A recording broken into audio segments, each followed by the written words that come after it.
Salam TU Center. Alhamdulillah siang ini saya bisa mendapatkan tamu mitra TU Center, partner saya beneran.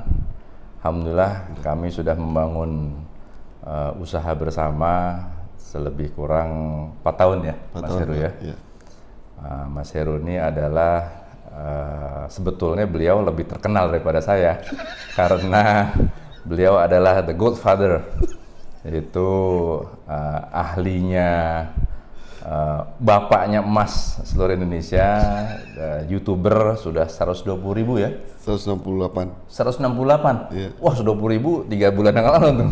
168.000 Alhamdulillah. subscribernya, dan menjadi referensi bagi para para emas ya? ini emas ya, Pegiat emas. penggiat emas juga sebagai Ketua asosiasi pengusaha Logam Mulia Indonesia. Jadi alhamdulillah beliau berkenan menjadi mitra TU Center ya. Hari ini saya mungkin ingin menginterview beliau, kira-kira apa kesan pengalaman dalam berbisnis, bisa berkembang bersama, bagaimana, karena hitungannya walau bagaimanapun boleh nggak masih dianggap kecil menengah kali ya? Iya. Usahanya ya? Iya Pak. Nggak apa-apa ya Mas Heru, mohon maaf nih, belum ini, tapi itulah karena memang yang kecil menengah ini kalau dalam perekonomian yang robust ya, tahan banting. Sudah 4 tahun lebih tahan banting. Nah mungkin Mas Heru, saya ingin mendapatkan apa sih kira-kira yang menjadi bagaimana awal-awal berusaha kemudian bisa menjadi seperti sekarang ini, kira-kira bisa cerita pengalamannya gitu. Ya, silakan. Baik Pak, saya ngomongnya Pak Ut ya? Boleh, Pak Ut. Baik Pak Ut, makasih sebelumnya. Salam buat mitra TU Center semuanya. Senang sekali bisa hadir di channel ini, channel dari guru saya nih, mentor saya, partner bisnis saya. Saya selalu bangga kalau diomongin saya punya dosen yang killer, beliau ini. Cuma kalau udah lulus kan saya certified itu kayaknya lega gitu kan. Ya kan Pak? Jadi kalau di kampus ada dosen killer, cari aja. Kalau lulus kita pasti udah jadi Kopassus lah gitu kira-kira. Nah, tadi memulai bisnis dari mana? Yang saya pelajarin dari Pak Uut sebagai mentor saya adalah pertama dari mindset ya. Dulu saya ingat banget tuh masih di ruangan awal-awal ketemu.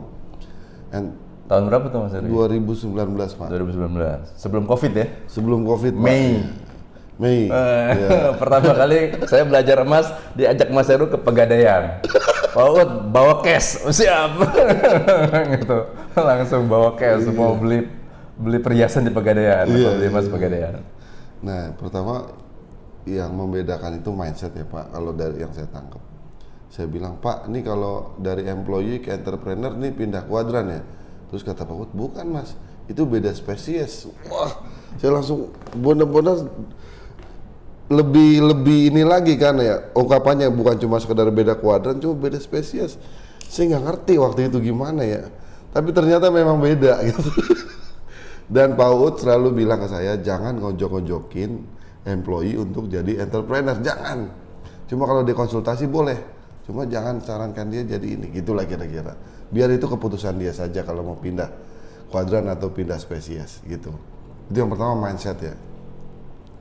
Nah kemudian dari mindset ini, karena saya udah keluar dari karyawan, dari zona nyaman Pak, ke zona tidak nyaman, ternyata memang bikin hidup lebih hidup. Gimana tuh Mas? Iya, karena setiap hari harus mikir Pak. Saya mikir kan, saya tidak punya penghasilan tetap, tapi harus bisa menafkahi keluarga saya. Kalau kita cuma ngandelin tabungan, mantap makan tabungan, kan tinggal tunggu waktu tabungannya habis. Tapi kan sebelum ketemu saya udah sebagai YouTuber dong. YouTuber masih ya, ke Bapak masih 12.000 kayak. Oh itu 12.000 Pak. Oh, berarti udah 15 kali gitu. Ini ya, lumayan dong. Iya, 12.000. Iya. Baru 12.000 waktu itu. Usaha juga masih kecil kan, saya ketemu Bapak saya usaha dari rumah. Dari rumahan. Kemudian Allah pertemukan dengan Pak Uut, baru diberikan kepercayaan sama Pak Ud untuk diberikan modal kerja baru mulai naik gitu teman-teman. Nah dari mindset itu dan harus cari penghasilan yang tidak tetap, akhirnya tiap hari mikir tiap jam dan mulai memfilter temen Pak, circle kita. Circle kita, kualitas kita Pak, bener. Gitu. Karena kalau kita dulu waktu karyawan nongkrong ngomong ngalor ngidul sampai jam 12 sampai pagi itu nggak masalah, nanti ada gaji. Tapi begitu circle udah jadi entrepreneur, ini ngomong ada manfaatnya nggak nih? Gitu. Kasarnya nih, ini kita dapat duit apa enggak dari sini? Kedua dapat ilmu apa enggak? Tapi yang paling minimal dapat pertemanan baru. Tentu dari orang-orang yang positif. Better orang yang lebih tinggi levelnya dari kita. Gitu kan kayak Pak Uut. Saya banyak tuh dapat keramas-keramas yang wah akhirnya jadi bersih juga otak saya kan. Gitu ya. Pilih circle di online dan offline juga Pak. Di offline kita pilih circle, di online akun-akun sosial media kita pilih buat saya yang masih belajar ya. Pilih billionaire mentor, terus kata-kata bijak, entrepreneurship. Yang membangkitkan persis. Terus ya. Forget akun-akun yang cuma sekedar ngasih isu-isu ribut, skip aja. Gitu. Temen yang ngajakin ribut mulu, skip gitu Pak. Jadi your circle is your quality. Gitu Pak. Wah, itu penting tuh. Your circle is your quality ya. Iya Pak. Kalau kata bapak saya, cari teman itu orang baik akan ketemu orang baik. Minyak akan bergabung dengan minyak, air akan bergabung dengan air. Jadi circle is your quality ya. Wah, itu keren juga tuh. Ada hadis juga kan kalau salah Pak ya. Oh gitu, gimana nih? Kalau mau lihat kualitas orang, lihat saja temennya. Gitu kalau nggak salah. Betul nggak Pak? Iya. Kalau dengan orang baik seperti berteman dengan minyak wangi, ya kan? Kalau dengan orang tidak baik seperti berteman dengan orang ini baja. Pandai api, pandai besi. Jadi, berarti pandai besi nggak baik ya, bukan? siap. Gitu. Okay. Nah, saya merubah circle, kemudian itu pertama mindset ya, kemudian turunannya merubah circle. Cuma at the end kita tidak boleh bergantung sama orang. Jadi jangan sampai kita mau usaha ini nggak jadi gara-gara kita tergantung sama orang. Ya, harus semuanya jadi tanggung jawab kita. Gitu Pak. Tidak bebas, independen ya. Independen Pak. Kita jadi boleh bukan victim mentality. Kenapa nggak achieve ini? Karena si Anu bla bla bla bla, itu victim mentality kan. Tapi kita take responsible tuh. Buat diri kita, buat usaha kita. Tidak boleh menyalahkan situasi kondisi, karena di setiap situasi kondisi yang buruk pasti ada yang naiknya. Contoh krisis, emas naik, kan gitu kira-kira. Selalu ada ininya. Selalu ada dua sisi, blessing in disguise lah, gitu. Dan yang ini juga Pak, ini jadi banyak ngomong nih. Ya memang harus banyak ngomong, jangan saya banyak ngomong. Kan untuk memastikan untuk berinspirasi dan untuk memberikan informasi kepada teman-teman mitra TU Center nantinya, mudah-mudahan bisa memberi manfaat. Amin. Sebagai pengusaha. Iya. Terus yang menarik lagi Pak ini, banyak orang yang membatasi mimpinya karena ada keterbatasan Pak. Saya nggak bisa beli rumah karena ya penghasilan saya sekian gitu.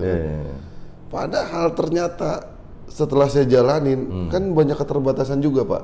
Ada transaksi besar modal nggak cukup. Terus gimana caranya? Kita mikir. Ketika dapat solusinya, kita belajar ilmu baru. Ternyata keterbatasan adalah cara Allah membuat kita pinter. Itu Pak kuncinya. Jadi cintailah kalau keterbatasan itu jangan ini. Harus lihat dari sisi positif. Keterbatasan, ya mau terbatas modal, kemampuan, apapun adalah cara Allah membuat kita pinter, Pak. Wah menarik tuh. Itu mungkin seperti ini kalau saya menggambarkan. Lapar itu membuat makanan menjadi enak. Iya dong. Kan definisi makan enak itu apa? Kalau lagi lapar. Itu apa aja istilahnya nasi sama garam aja itu saya betul kan? Benar. Itu Pak. Wah, itu menarik tuh. Keterbatasan menjadi cara keterbatasan itu bisa membuat kita atau Allah memberikan kita menjadi pintar. Karena harus bagaimana melewati keterbatasan itu. Iya, kita kan ada masalah karena kita levelnya belum bisa ngatasin masalah itu. Iya kan, Pak? Iya. Iya. Semua jadi susah karena kita belum tahu ilmunya. Oh. Itu doang. Iya. Jadi kalau ada problem kita bisa ngatasin, cari ilmunya aja. Sesederhana itu. Iya. Gitu kira-kira. Nah, nyarinya tanya yang ke ekspor bla bla bla bla. Apalagi sekarang udah banyak internet ya. Tinggal buka Google bisa Betul. ini kan. Nah, Iya. mudah-mudahan nanti buka TU Center. Nah, banyak inspirasi. Ya. Ada jawaban di TU Center. Betul, gitu ya. betul. Inspirasinya. Oke. Betul. Baik. Gitu, Pak. Jadi terakhir sebelum masuk sesi pertanyaan berikutnya dari Pak Uut, saya juga kan belajar dari banyak orang-orang yang sudah sukses, termasuk dari Bapak dan juga dari circle. Kalau saya sukses saya nggak jadi pembina UKM, Mas. Saya jadi pengusaha murni. Saya selalu jadi pembina, makanya begini-begini aja bisnisnya. Bapak kan pembina UKM itu kan bagian dari CSR Bapak. Dari amal jariah. Nah, saya ini Pak, saya mikir ternyata esensi di bisnis yang sukses itu katanya dua. Satu network, kedua luck gitu, Pak.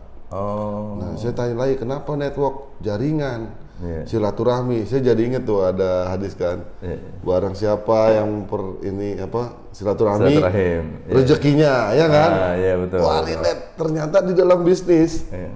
jaringan itu penting banget, Pak. Oh. Karena kunci sukses itu doa, usaha, sama orang dalam. Oh. Orang dalam ya. Iya, dalam orang dalam kita artikan sebagai network gitu. Itu benar-benar terjadi. Satu, network. Jadi silaturahmi jaga. Dan pilih. Kita harus memilih teman, harus ya. Bukan dari strata sosialnya, tapi dari sisi positif negatifnya nih. Ya, pilih aja yang positif udah. Kita jadi kalau ketemu pulang itu gak capek, langsung dapat energi. Gitu. Kan ada orang yang ngomong, wah ini ngomongin orang. Itu saatnya kita diam, Pak. Ada beberapa hal kita harus diam. Ketika orang ngomongin orang, kita diam. Belajar, Pak, saya. Satu, network. Kedua, luck, keberuntungan. Nah, ini saya belajar dari yang di itu, Pak, pengusaha besar itu. Setiap kali ada event, acara perusahaan, mau ulang tahun, 17-an, dia cuma ngasih nasihatin satu, bukan masalah technical, financial dan apapun. Banyak sedekah, udah itu aja. Banyak sedekah ya? Ternyata banyak sedekah itulah mengundang keuntungan buat kita. Jadi kunci silaturahmi dan sedekah, kunci bisnis sukses. Oh, wah luar biasa tuh. Oh, itu buat belajar dari saya tuh kalau gitu. Ya kan saya gathering nih, Pak. Saya gathering gitu. Mantap. Wah ini, kunci. Event dan sedekah nggak usah pakai logika. Ini orangnya kayaknya mampu nih gitu-gitu. Jadi nggak sedekah, udah sedekah aja.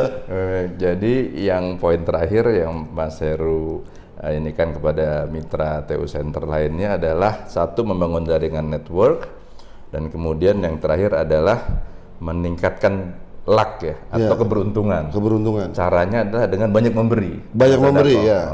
Oke. Karena memang saya perhatikan tidak hanya dalam Islam saja tuh, istilahnya kawan-kawan yang di Chinese juga begitu. Betul, mereka Pak, tuh banyak sekali mereka istilahnya ini, bahkan ada satu pengusaha besar juga dia cerita kalau kita perhatikan di mall-mall nih sekarang masjidnya, musolanya bagus-bagus. Bagus. Kalau dulu ditaruh di P2, Bener. P3 di pojokan, sekarang mereka bilang nih para bos-bos nih kan, orang gue jadi mall gue jadi didoain orang banyak, gitu. Jadi rupanya itu benar-benar ini ya. Bapak ingat nggak gudang emas? Pertama kali kita dapat penghasilan, kita bagi nasi bungkus, Pak. Cuma 5 bungkus doang. Cuma nggak apa-apa, yang penting mulai aja dulu kan. 5 sekarang udah naik gitu kan, naik alhamdulillah. Aduh, alhamdulillah. Senang. Iya, sampai kita bilang ini bukan karena kita, itu karena mungkin karena nasi bungkus itu. Banyak yang ada yang doain. Baik. Luar biasa nih. Kesan pesan saya sendiri juga surprise juga, Mas Heru bener-bener luar biasa bisa memberi ini, karena beneran mempraktekkan ya, jalanin ya, mulai dari nol kita bersama, mulai dari gedung ini sepi ya, nggak ada apa-apa, kita beres-beres sampai akhirnya alhamdulillah. Gedung ini rame ya karena ada gudang emas ini. Mungkin ini nanti kita ke pertanyaan berikutnya. berhenti dulu supaya Iya Pak, pencet aja kalau gitu.